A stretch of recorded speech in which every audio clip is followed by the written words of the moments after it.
Un sans-abri qui était devenu un voleur a voulu se racheter lorsqu'il est tombé sur un véhicule en feu dans lequel se trouvait une fille riche et son chauffeur. Kate Rubin était une princesse de glace, un nom qui lui avait été donné à son lycée par sa bande de flagorneurs.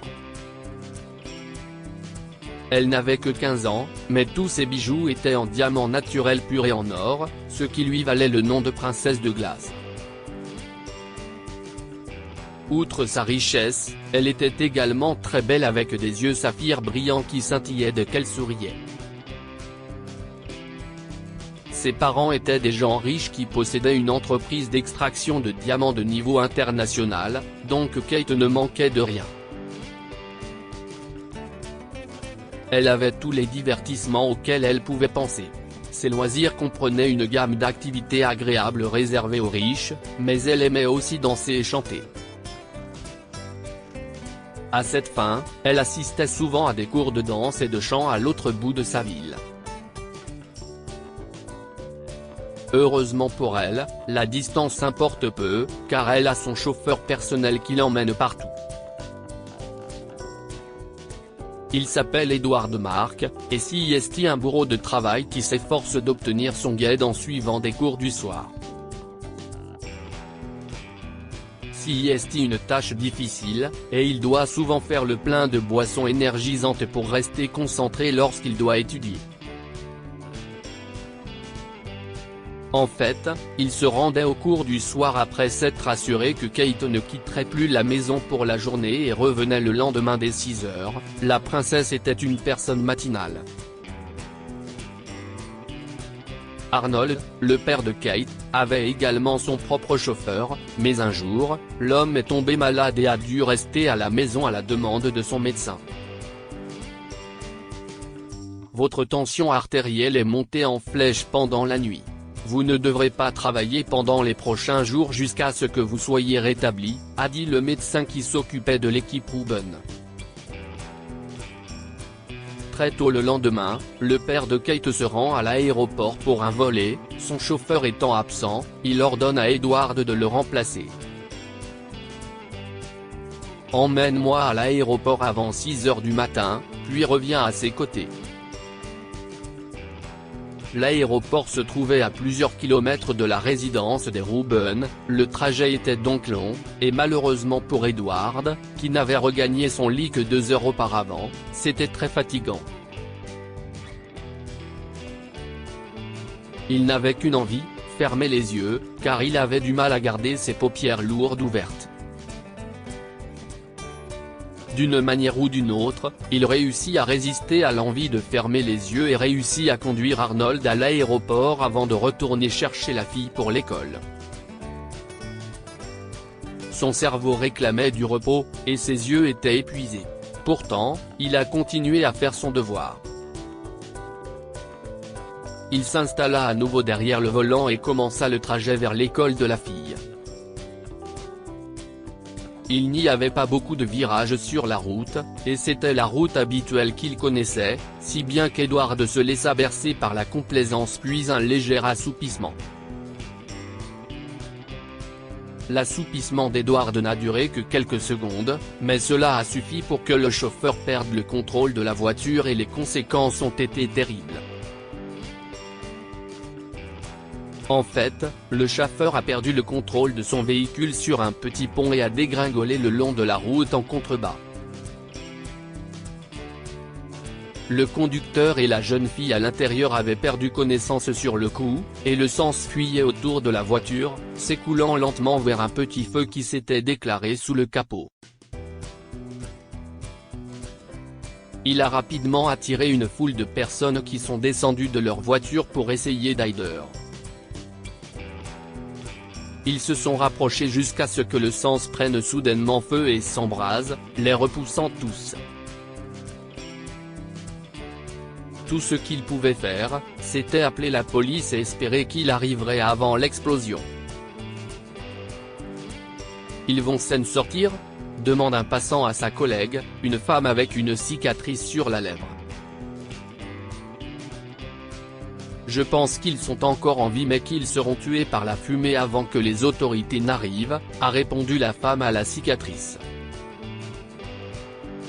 La fumée atteint toujours avant les flammes, a ajouté une troisième femme qui se tenait près du couple. Soudain, un jeune homme portant une capuche est apparu sur les lieux et a courageusement couru jusqu'à la voiture en feu, après quoi il a sorti Kate et le conducteur. Pendant qu'il les traînait tous les deux, Kate a ouvert les yeux pour voir son sauveur, mais une grande partie de son visage était couvert par ses cheveux et le sweat à capuche qu'il portait sur la tête. La seule chose qu'elle a vue, ce sont ses yeux sombres et profonds qui semblaient aussi noirs que la nuit. Il les a appuyés, elle et Edward, contre un poteau d'éclairage, puis a pris la fuite avant que les gens ne puissent les encercler. Malheureusement, Edward n'a pas survécu à cette épreuve et est décédé, mais Kate, 15 ans, a pu être soignée, car ses blessures étaient moins mortelles.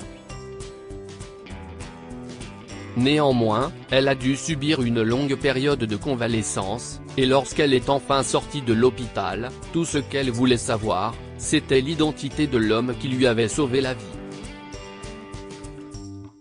Son visage aurait été masqué par un sweat à capuche qu'il portait, donc personne n'a vu à quoi il ressemblait vraiment, lui a dit le capitaine des pompiers, qui avait répondu à l'appel avec son équipe. Il n'a fait que vous sortir de la voiture, vous et le conducteur, avant de repartir, lui ont dit des témoins oculaires. Le traumatisme de cet accident a suivi Kate pendant plusieurs mois, et sa recherche du bon samaritain n'a rien donné. Elle a fini par abandonner et a choisi d'entrer dans le monde de la philosophie.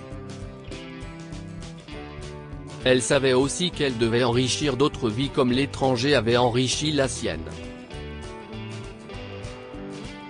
En effet, elle a réussi à persuader son père de devenir le fondateur d'une organisation caritative dont le but était d'aider les sans-abri et les personnes dans le besoin. Grâce à cette association caritative, Kate a commencé à passer beaucoup de temps en tant que bénévole, à aider les gens de son quartier.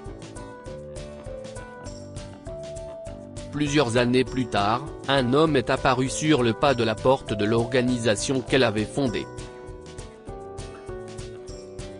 Il portait un grand pardessus et un sweat à capuche qui cachait son visage dans l'ombre. « Comment pouvons-nous vous aider ?» lui avait demandé Kate, et il avait rapidement baissé son sweat à capuche pour révéler un visage déformé par les brûlures. Cela a attiré les regards de ses collègues, mais Kate s'est assurée de ne montrer aucune réaction à l'énorme marque de brûlure sur son visage. Elle s'avance hardiment vers lui et, après l'avoir examiné de près, lui propose de l'aider. « Quel est votre nom ?» demande-t-elle en levant la main vers son visage. Embarrassé par son attention, l'homme a fait un pas en arrière et a relevé son sweat à capuche. Kate a alors baissé les yeux, mais l'homme a parlé. « Si est-il bon, je suis habitué au regard que je reçois à cause de mes brûlures mais je n'ai pas honte », a-t-il dit. Elle me rappelle que j'ai payé mon dû. Comment puis-je vous aider ? A demandé à nouveau Kate, en regardant profondément l'homme. Je suis sans abri et j'ai dû me livrer à de petits vols parfois pour survivre, mais j'ai entendu dire qu'Witchy, dans ce sanctuaire, vous donnez aux sans-abri comme moi un nouveau foyer. En effet, nous le faisons, a commencé Kate avant d'être interrompue. Nous ne prendrons pas vos semblables ici, a crié un travailleur. Pourquoi n'écoutez-vous pas d'abord ce qu'il a à dire avant de le juger ? A répondu Kate avec un sourire. À l'homme, elle a dit, parlez-nous de vous. Il y a 15 ans, j'étais un voleur en fuite. Je me suis mêlé à de mauvaises fréquentations et nous allions dévaliser un magasin.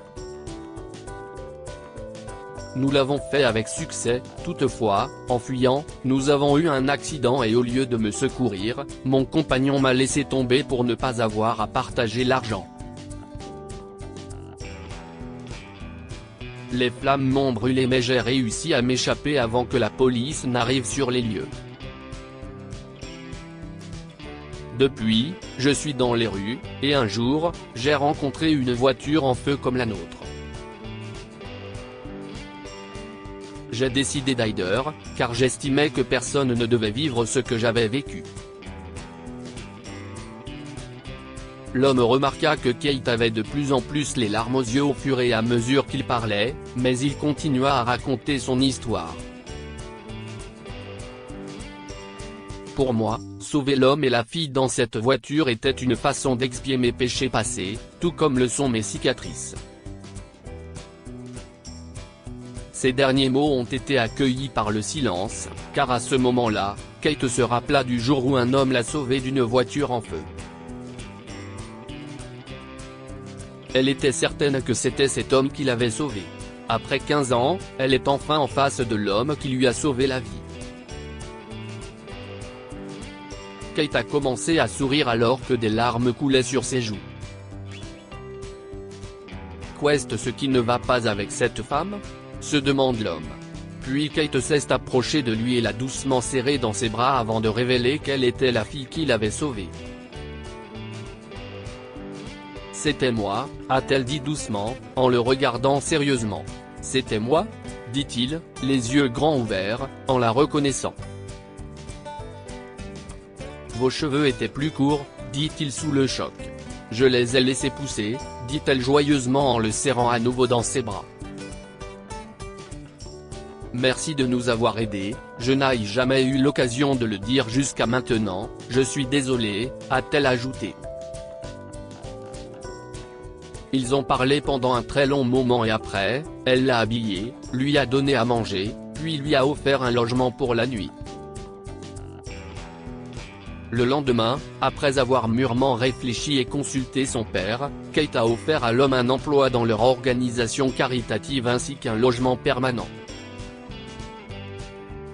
L'homme n'a pu contenir sa joie et a décidé de s'engager sur la bonne voie, changeant ainsi complètement sa vie. Quoi avons-nous retiré de cette histoire ? Le passé ne détermine pas l'avenir. L'homme que Kate a aidé en raison de ce qu'il a fait pour elle était un voleur. Il était également toujours en fuite lorsqu'il a découvert leur voiture en feu, mais cela ne l'a pas empêché de l'aider, de voleur à héros, une transformation qui mérite pleinement une récompense. Ne vous surmenez pas. Edward a perdu sa vie en cherchant à l'améliorer. Il ne se reposait pas suffisamment et essayait de faire trop de choses à la fois. Son histoire est un exemple important de la raison pour laquelle le repos devrait devenir un élément obligatoire de nos emplois du temps. Partagez cette histoire avec vos amis. Elle pourrait égayer leur journée et les inspirer. Lire aussi, un SDF suit une femme riche et la prévient que sa vie est en danger. Histoire du jour. Abonnez-vous à Mon Mama sur Google News.